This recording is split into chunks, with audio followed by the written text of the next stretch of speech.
республиканского значения выставку, посвященную Году человека труда, открываем мы сегодня здесь, в нашей гимназии номер 1, в нашем Ядринском районе.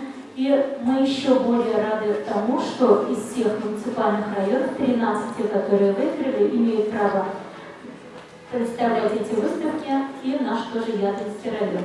Поэтому очень рада. Спасибо вам огромное, тем, кто учредил, тем, кто работал над этим грантом.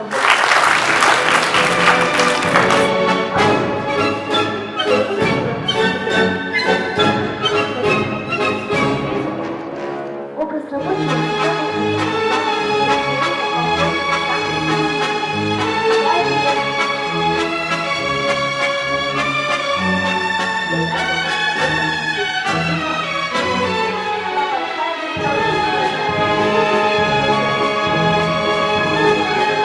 Волков Константин Васильевич.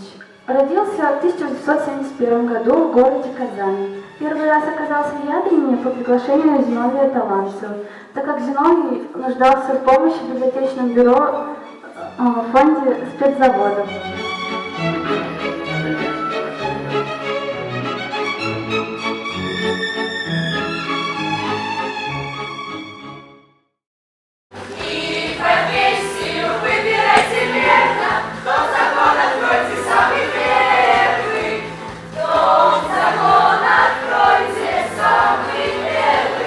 А если безделье тебя утомит и жизнь преисполнится скуки, то помни, стране всегда нужны простые рабочие руки.